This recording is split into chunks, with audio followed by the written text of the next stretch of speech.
اچھا، یہ میرے بھائیوں، یہ 7 چیزیں جو میں آپ کو عرض کر رہا ہوں، یہ بہترین خلاصہ ہے قرآن اور حدیث کا. اور آپ یقین جانیے کہ اگر یہ 7 چیزیں آپ کے حج میں ہوئیں تو اللہ کی ذات سے امید ہے کہ حج بہت بہترین ہوگا. سب سے پہلی بات یہ ہے، حج کا جو سفر ہے اس میں ذکر، دعا، مناجات یہ کثرت سے ہونی چاہیے. آپ سارے قرآن کو دیکھیے، فاذکروا اللہ عند المشعر الحرام فاذا قضیتم مناسککم فاذکروا اللہ واذکروا اللہ فی ایام معدودات. قدم قدم اللہ، پورا قرآن بھرا پڑا ہے، حدیثیں بھری پڑی ہیں، اللہ کا ذکر، اللہ کا ذکر، اللہ کا ذکر. مشعر حرام میں اللہ کا ذکر کرو، عرفات میں اللہ کا ذکر کرو، مزدلفہ میں اللہ کا ذکر کرو، حج سے فارغ ہو جاؤ تو اللہ کا ذکر کرو. اور فرمایا کہ یہ جو طواف ہوتا ہے یہ بھی نماز کی طرح ہے، اور نماز اللہ کا ذکر ہے. سعی بھی فرمایا یہ اللہ کے ذکر کے لیے ہے، یہ رمی اللہ کے ذکر کے لیے. بلکہ ایک شخص آئے اور انہوں نے سوال کیا کہ یا رسول اللہ کون سا حج افضل ہے؟ تو آپ نے فرمایا وہ حج افضل ہے جس میں اللہ کا ذکر کثرت سے ہو. تو اللہ کا ذکر کثرت سے کرنا ہے تو انشاءاللہ حج بہت اچھا گزرے گا.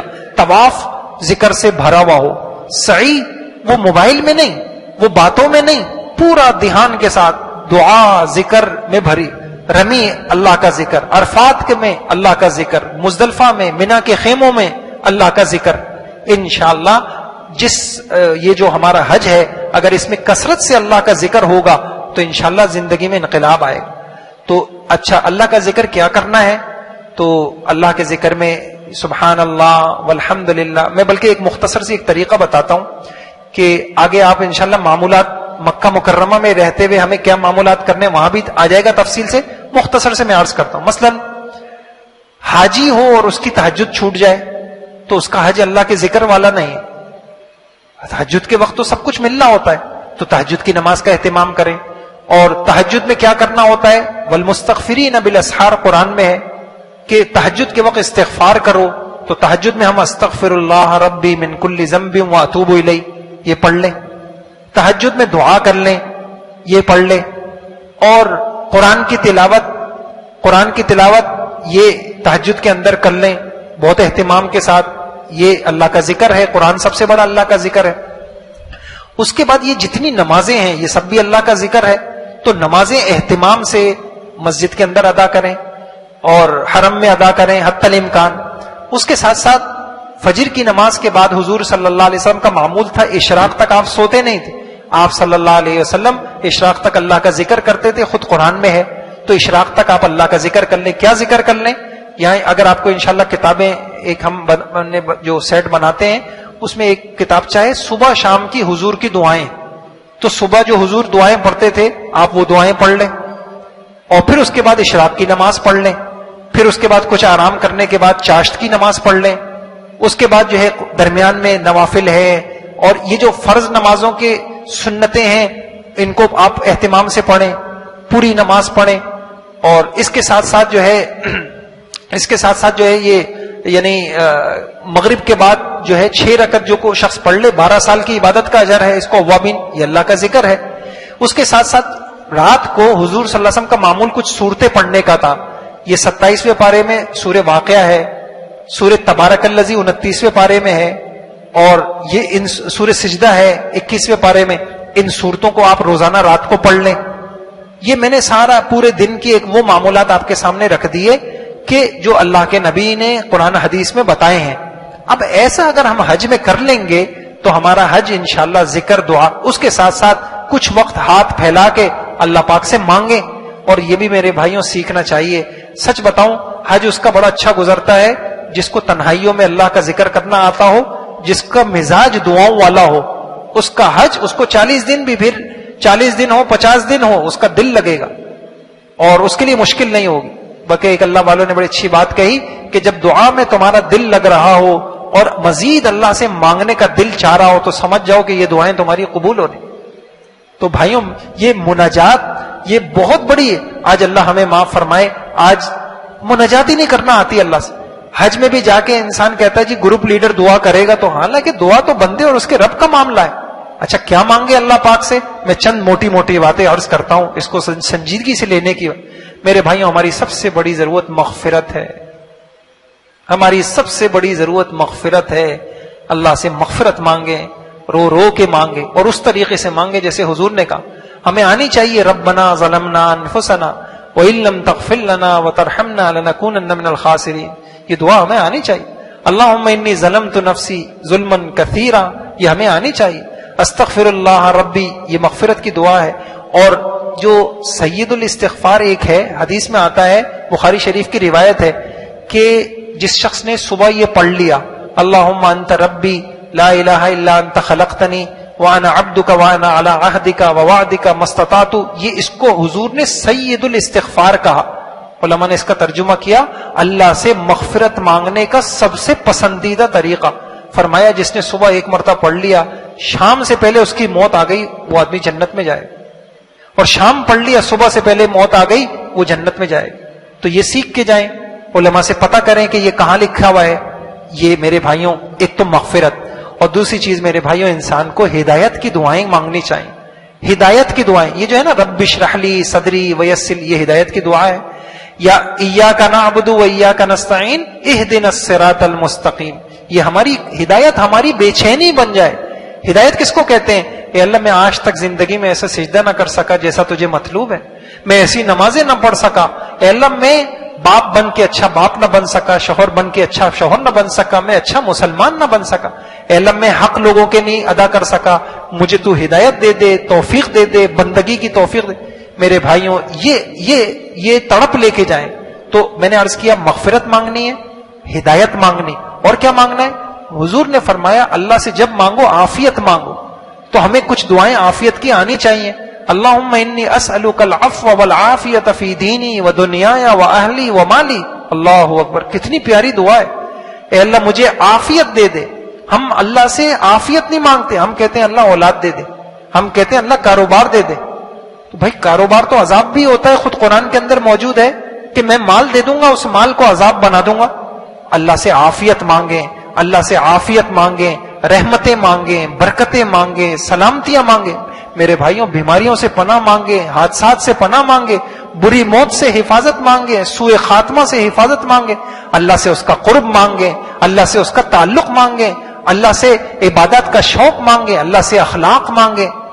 ایسے یہ مانگنے والی جو زندگی ہے میرے بھائیوں، جس کو اللہ مانگنا دے دیتے ہیں، اس کا مطلب ہے اللہ اس کو نوازنا چاہتے ہیں، اور جو مانگنے سے محروم ہے، خود حدیث میں آتا ہے اللہ اس سے ناراض ہو جاتا ہے۔ تو میں نے عرض کیا کہ ہمارا حج ایسا حج ہونا چاہیے، مانگتے مانگتے، ذکر کرتے کرتے، دعائیں مناجاتیں کرتے کرتے ہمارا حج گزر۔ اور دوسری، اور یہ میں نے سارا آپ کو قرآن سے بتایا، حدیثوں سے بتایا۔ دوسری چیز جو ہمیں حضور کی حدیثوں میں ملتی ہے، فرمایا الحج العج والسج، اور فرمایا بہترین حج وہ ہے جس میں خوب انسان تلبیہ پڑھے، لبیک اللہم لبیک، خوب کثرت سے تلبیہ پڑھ۔ تو حج کے اندر کثرت سے تلبیہ کی کثرت ہونی چاہیے، یعنی ذکر ہونا چاہیے۔ بہترین حج کا جو ذکر ہے وہ یہ والا ذکر ہے۔ حج میں جب تک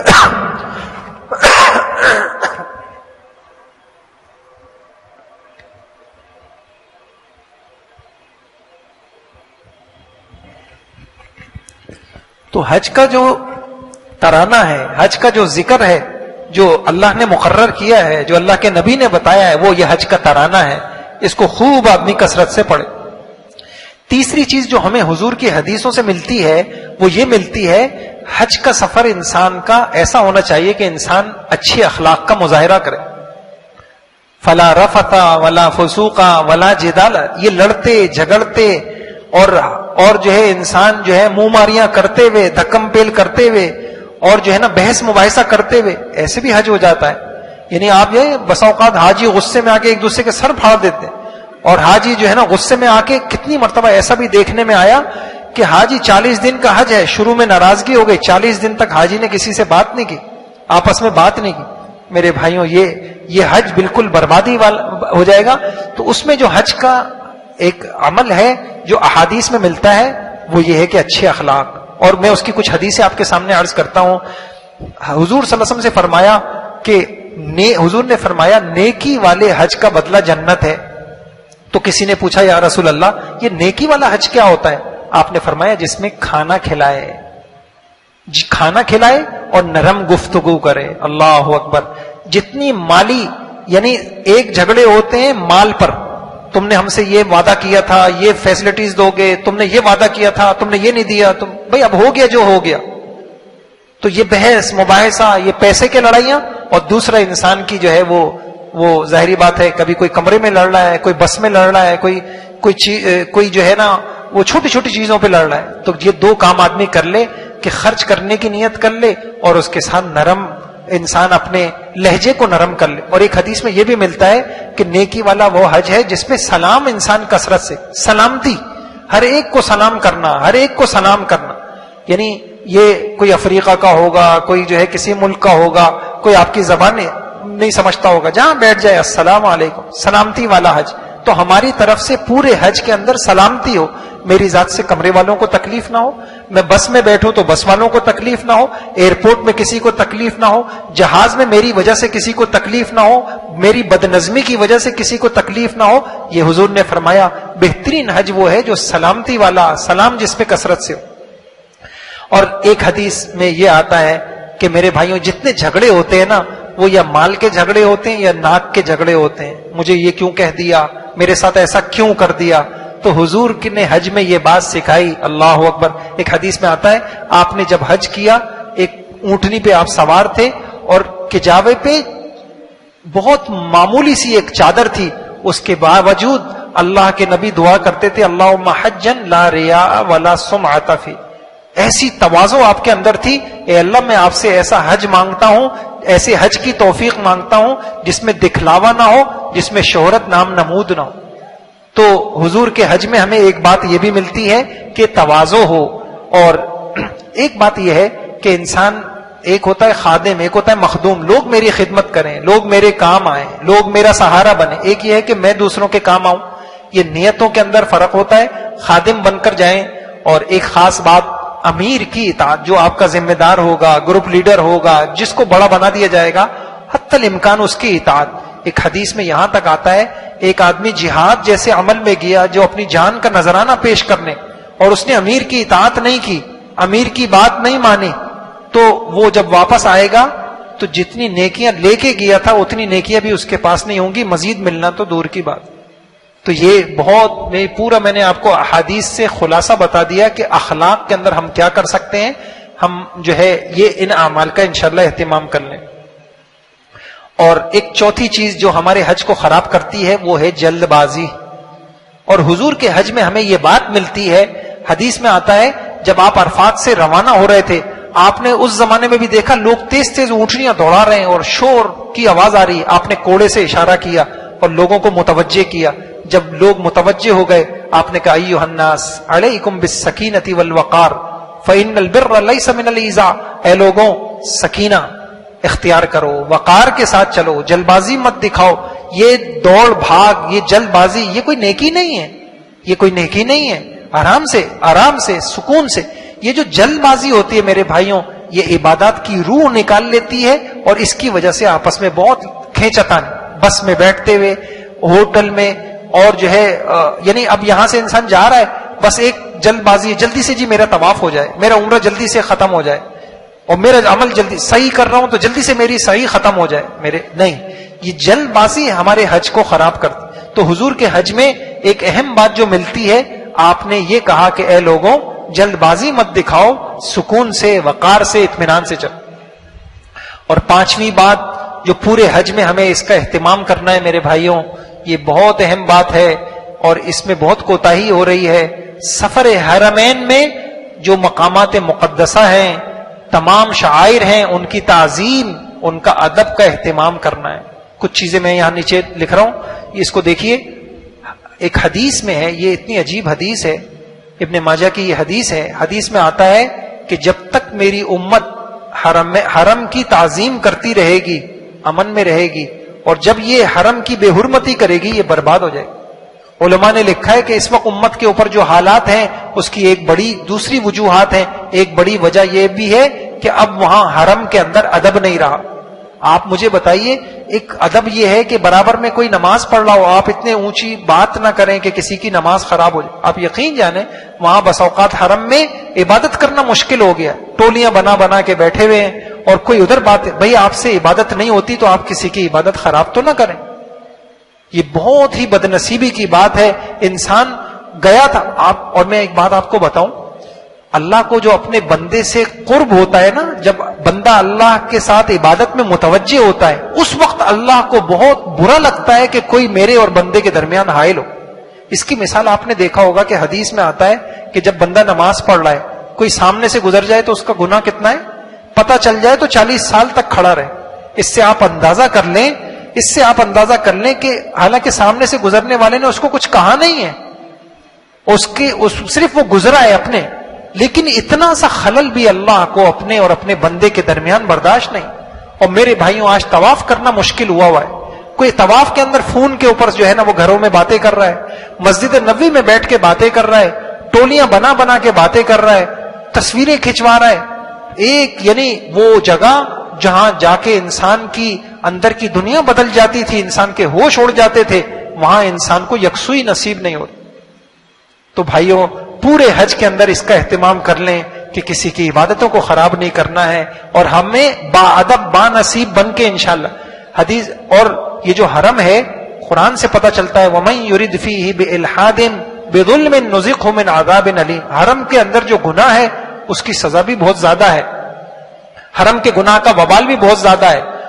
اور باقی آپ ایک چیز دیکھیں، وہ اتنی مقدس جگہ ہے، اللہ نے اس کے ایسے، یعنی علماء نے اس کی مثال ایسے دی جیسے بادشاہ ہوتے ہیں نا، اور جو ہے صدر صاحب ہوتے ہیں، تو وہ جس علاقے کے اندر رہتے ہیں اس علاقے کی وہ علاقہ وہ ایک خصوصیت کا حامل ہو جاتا ہے. وہاں باڑ لگا دی جاتی ہے، ہر کوئی وہاں داخل نہیں ہو سکتا، ہر کوئی وہاں جا نہیں سکتا. یہ بیت اللہ، یہ شہنشاہ، یہ اللہ رب العزت کا گھر ہے، تو اس کے ارد گرد کا جو علاقہ ہے وہ حدود حرم کہلاتا ہے. اب اللہ نے وہاں کے خاص آداب رکھ دیے، کوئی بغیر احرام کے یہاں آ نہیں سکتا، کوئی بغیر تلبیے کے بغیر احرام کے یہاں آ نہیں سکتا، اور خاص یونیفارم ہے، نہا دھو کے آنا پڑے گا آپ کو، اور یہاں کوئی شکار نہیں کر سکتا، درخت یہاں کے نہیں کاٹ سکتا. تو بہرحال کہ حرم کے جو حقوق ہیں، آداب ہیں مسجد کے، ایک آدمی پورے حج میں اس کا اہتمام کر لے کہ مجھ سے بے ادبی نہ ہو جائے. بہت سارے واقعات ایسے سامنے آئے ہیں کہ ساری زندگی کے لیے جو ہے نا انسان محروم ہو جاتا ہے. وہاں جا کے انسان غیبت کر رہا ہوتا ہے. مجھے خود ابھی کچھ دنوں پہلے ایک صاحب ہیں، انہوں نے بتایا کہ ہم حج گروپ میں تھے، تو جو ہمارے حج گروپ والے تھے وہ ان کی نا غیبتیں سب کرتے رہتے. وہ تھے بہت اچھے آدمی، تو کہنے لگے بس میں نے غیبت کی تو نہیں، لیکن وہ میرے کمرے میں تھی تو میں نے سن لی. تو میں نے خواب میں کچھ ایسے دیکھا جیسے کہ سب جو ہے مدینہ منورہ جا رہے ہیں. مجھے روک دیا گیا اور مجھے منع کر دیا گیا، اور کہ تم جو ہے نا وہ فلاں کے جو ہے نا تم لوگ جو ہے نا وہ یہاں پر رہتے ہوئے تم گناہ کر رہے ہو، یہاں پر رہتے ہوئے. کہ میں اٹھ کے میں نے بہت توبہ کی، استغفار کی کہ نہ آپ کا کبھی غیبت کروں گا نہ سنوں. وہاں کی بسا اوقات اللہ کو میرے بھائیوں کسی کی ادا بری لگ گئی، ساری زندگی اس کا داخلہ وہاں سے کینسل ہو جاتا ہے، اوپر سے فیصلے ہو جاتے ہیں، لاکھ کوشش کر لے پھر اس کو توفیق نہیں ملتی. یہ خاص کچھ گناہ ہیں جو آج کل ہمارے ہاں ہو رہے ہیں. میں اس پہ جلدی سے دیکھ لیتا ہوں انشاءاللہ. ایک کام تو یہ کرنا ہے کہ بھائی ہم وہاں جا کر خصوصی طور پہ گناہوں سے بچیں. بڑے گناہ، نگاہوں کی حفاظت کرنا ہے، برے خیالات جذبات میں مشغول نہ ہوں. چونکہ موبائل ایک ایسی چیز ہے اور وہاں ساری دنیا سے خواتین آئی ہوئی ہوتی ہیں، تو نگاہوں کی حفاظت ایک بہت بڑا مسئلہ ہوتا ہے. بعض اوقات جو ہے گھر سے انسان دور ہوتا ہے اور جو ہے شادی شدہ انسان ہے، گھر سے دور ہے، تو اس وقت بہت ضرورت ہوتی ہے انسان تقوی کا اہتمام کرے، دل بھی اس کا پاک ہو، ورنہ اس کو عبادتوں کا کوئی نور نہیں ملتا. نگاہوں کی حفاظت ہو، نامحرموں سے میل جول نہ ہو، خلوت، تنہائی، اختلاط، مستی مذاق، موویز، تصویریں بنانا، عورتوں کا پردہ. یعنی جب وہ ایک گروپ ہوتا ہے، اکٹھے ایک بس میں بیٹھے ہوتے ہیں، اکٹھے ایک ہوٹل میں ہوتے ہیں کھانے کے وقت، تو اللہ معاف فرمائے کہ بس اوقات بے تکلفی اور انسان جو ہے وہ وہی بے تکلفی ہو جاتی ہے. تو وہ چیز جو ہے یہ بہت ہی وبال بن جاتی. فرائض اور واجبات کو تک کر دیتا ہے. بس اوقات ہوٹل کے اندر سو رہا ہے اور اس کی ظہر کی نماز قضا ہو گئی اور عصر کی نماز قضا. وہ نماز جو 1,00,000 نمازوں کے برابر ہے، تو یہ بڑے بڑے گناہ. اور یا پھر حج عمرہ کے اعمال فرائض میں انسان ممنوعات کا خیال نہیں رکھتا، حج ہو رہا ہے اور ممنوعات کا ارتکاب کر رہا ہے. بعض اوقات بحث مباحثہ، شکوے شکایتیں، لڑائی جھگڑے، غیبتیں کرنا سننا، یا انسان اپنے عمل رویوں سے دوسروں کو اذیت دیتا ہے. سب سو رہے ہیں تو وہ جو ہے رات کو دیر سے جو ہے گھوم پھر کے آ رہا ہے، سب کی نیند خراب ہو رہی ہے. تو اس طرح کے اعمال. اور بعض اوقات کیا ہوتا ہے کہ انسان یہ سمجھتا ہے کہ میں تو بہت عبادت کر رہا ہوں، یہ لوگ تو اپنا وقت ضائع کر رہے ہیں. یہ کہنا، یہ سمجھنا بھی عجب ہے، دوسروں کو حقیر سمجھنا یہ خود بہت بڑا گناہ ہے. تو اس گناہ سے بھی بچنا ہے. اور مسجد حرام، مسجد نبوی، روضہ اقدس کے آداب کا خیال نہ کرنا، چیخ و پکار، دھکم پھیل، بھاگنا دوڑنا، ہنسی مذاق، فضول گپیں، بحث و مباحثہ، بجائے اعمال کے تصویریں مویز بنانے میں لگنا، دوسروں کو لگانا، کعبہ کی طرف پیر پھیلانا، یہ سب بے ادبیاں ہیں، یہ گناہ ہے. ہمیں اپنے حج کو ان گناہوں سے بچانا ہے. اور دوسری قسم کی یہ کوتاہیاں ہم سے ہوتی ہیں کہ ایک انسان یہ بڑے بڑے گناہ تو نہیں کر رہا ہوتا، لیکن اعمال اور عبادت میں لگنے کے بجائے وہ بیچارہ دوسری چیزوں میں لگا ہوا ہوتا ہے. حالات حاضرہ ملکی بین الاقوامی خبریں سننے میں لگا ہوا ہے. اب وہاں ہوٹل میں بیٹھے ہوئے تبصرے ہو رہے ہیں، فضول بیکار بحث و مباحثہ ہو رہا ہے. حرمین میں زیادہ سے زیادہ وقت گزارنے کے بجائے ہوٹلوں، بازاروں، مارکیٹوں میں بیکار انسان گھوم رہا ہے، ہوٹل میں بیٹھا ہوا ہے، نمازیں چھوڑ رہا ہے، اپنے یا رشتہ داروں کے لیے غیر ضروری خریداری کر رہا ہے، جبکہ وہاں کی اصل سوغات تو انسان وہاں سے جو ہے زیادہ سے زیادہ کھجور اور زمزم لیا ہے، باقی ساری چیزیں انسان کو اپنے ملک میں مل جاتی ہیں. تو اب ایک قسم کی کوتاہی یہ ہوتی ہے کہ گناہ تو نہیں کر رہا لیکن وہ لایانی چیزوں کے اندر لگا. اور تیسری قسم کی کوتاہی یہ ہوتی ہے کہ انسان گناہ بھی نہیں کر رہا، لایانی میں بھی نہیں لگ رہا، عبادت میں لگ رہا ہے، لیکن عبادت ویسے نہیں کر رہا جیسے اس کو کرنی چاہیے. مثلا عمرہ، طواف، ذکر، تلاوت، دعا، درود، نوافل، جماعت کی نماز، تکبیر اولیٰ کا اہتمام، وہ خاص اہتمام نہیں کر رہا. ان اعمال کو یکسوئی دھیان، شوق، رغبت، خشوع خضوع سے نہیں کر رہا. سنتوں کا اہتمام نہیں ہے، جلد بازی، بوجھ سمجھ کے اور بس سر سے ٹالنے کے لیے ایسی عبادتیں کر رہا ہے. یہ بھی ایک قسم کی کوتاہی ہے، ہمیں اس سفر میں اس سے بچنا ہے. آخری بات، ایک بات اور ہے. ایک عمل جو حضور کے عمل سے ہمیں سمجھ میں آتا ہے، آپ نے حج کے ہر عمل کو انتہائی اہتمام سے کیا ہے، تو ہمیں بھی انشاءاللہ ہمیں ہر عمل کو سننا. طواف ایسا کریں جیسا حضور نے بتایا، سعی ایسی کریں، رمی ایسی کریں، عرفات میں، مزدلفہ میں، منا میں، ہر عمل میں ہم اس کا اہتمام کریں کہ کوئی سنت ہم سے نہ چھوڑے. اور اس کا طریقہ میں نے آپ کو بہترین بتایا. ابھی سے اگر آپ کا مطالعہ ہوگا تو اس وقت صرف آپ کو 2 منٹ کے لیے کتاب کھولنی ہوگی عمل سے پہلے، اور سارا طریقہ آپ کو پہلے سے یاد ہوگا، ایک مرتبہ آپ کے ذہن میں آ جائے گا. تو اس کا اہتمام کر لیں. اچھا، یہ ایک بات اور ہے، یہ ہم حج کی جو کتابیں ہوتی ہیں اس میں کچھ ایسی کتابیں بھی رکھتے ہیں. ایک کتاب ہے ایک مسلمان کیسے زندگی گزارے، چھوٹا سا کتابچہ ہے. 40 دن کے لیے کوئی جا رہا ہے، آپ یقین جانیے اگر وہ 40 دن ایسے گزار لے تو اس کی زندگی انشاءاللہ ساری زندگی سنور جائے. تو صرف ہمیں حج کو نہیں سنوارنا، اپنی پوری زندگی سنوارنی ہے، اپنی پوری زندگی انشاءاللہ سنوارنی ہے، اس کی نیت کرنی ہے. تو یہ کچھ کتابیں ہیں، اس کو بھی ضرور لے کے جائیں، وہاں مطالعہ کرتے رہیں اور اس کے مطابق اپنی زندگی گزارنے کا. یہ ایک آخری چیز ہے، بہت اہم ہے، کہ میں نے عرض کیا 7 باتیں وہ آپ کو بتا رہا ہوں جس کی وجہ سے حج قبول ہوگا، حج آسان ہوگا. یہ کچھ تدبیریں ہیں، احتیاطیں ہیں. انشاءاللہ اگر ہم اس کا اہتمام کر لیں گے تو اللہ کی ذات سے امید ہے کہ انشاءاللہ سفر حج بہت آسان ہوگا. پہلی بات تو یہ ہے کہ ہم یہ سوچ کے جائیں کہ بھائی حج کوئی سسرال نہیں ہے کہ سسرال جا رہے ہیں وہاں انسان کی آؤ بھگت ہوگی، کوئی گھر جا رہے ہیں. وہ نام ہی مشقت کا ہے، گرمی بھی ہوگی، تکلیف بھی ہوگی، تاخیر بھی ہوگی، کوئی چیز خراب بھی ہو سکتی ہے، اور جو ہے کوئی چیز وقت پر کہا گیا وہ ایسا ہو وقت پہ نہ ملے، کھانے پینے میں، سونے اٹھنے میں، جاگنے میں، یہ سارا روٹین بدل سکتا ہے. تو پہلے سے اپنے ذہن کو تیار کر کے جائیں گے تو انشاءاللہ آسانی ہوگی.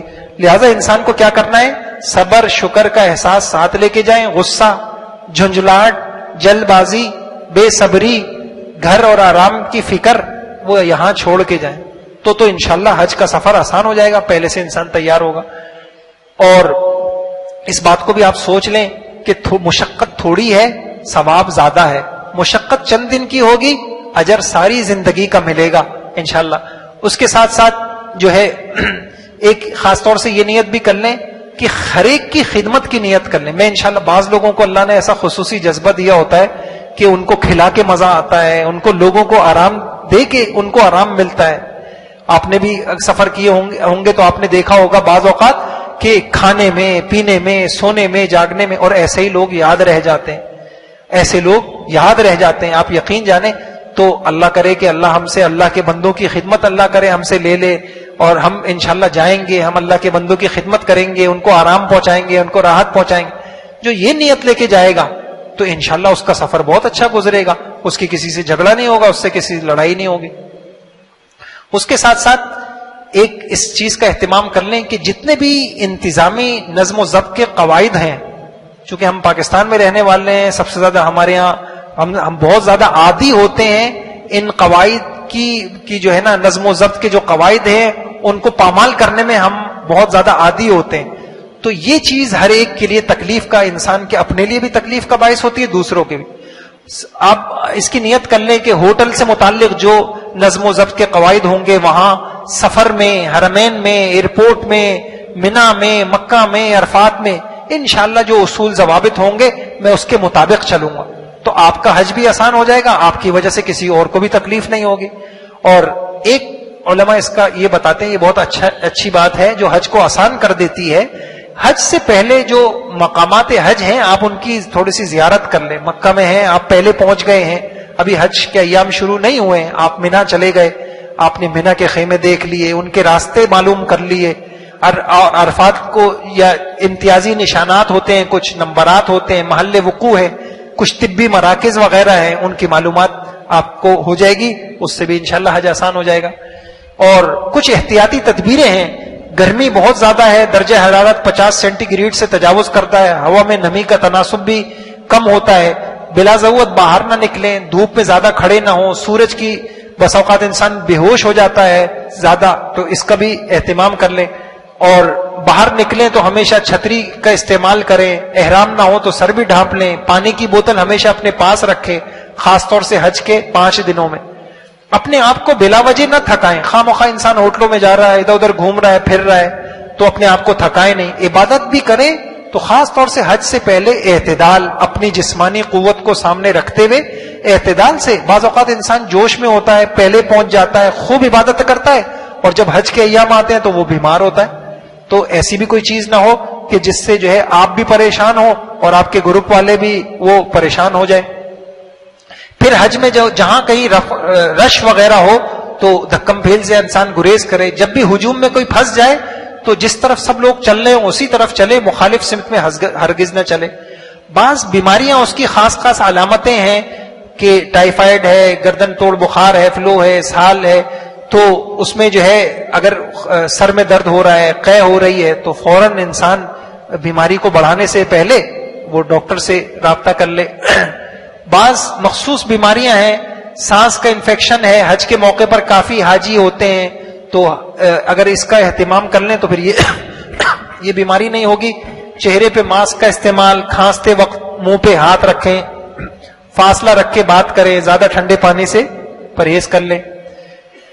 شدید ایمرجنسی کی صورت میں بلڈنگ میں موجود جو معاون ہو, چوکیدار ہو, اس سے مدد کر لیں. ضروری ادویات, بہت زیادہ ٹھنڈا زمزم, مشروبات وغیرہ اس سے پرہیز کریں. بہت زیادہ کھانے سے یا چٹخارے والے کھانے سے پرہیز کریں.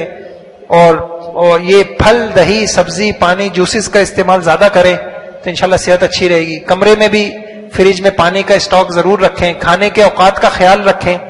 بس اوقات انسان عبادت میں, رغبت میں اتنا مگن ہو جاتا ہے وہ اپنا ان چیزوں کا احساس نہیں کرتا, اس کی وجہ سے بھی پھر خود بھی پریشان ہوتا ہے, دوسرے بھی پریشان ہوتے ہیں. سعودی عرب میں ٹریفک دائیں ہاتھ چلتی ہے, لہذا سڑک پار کرتے ہوئے اس کا بھی خیال کریں.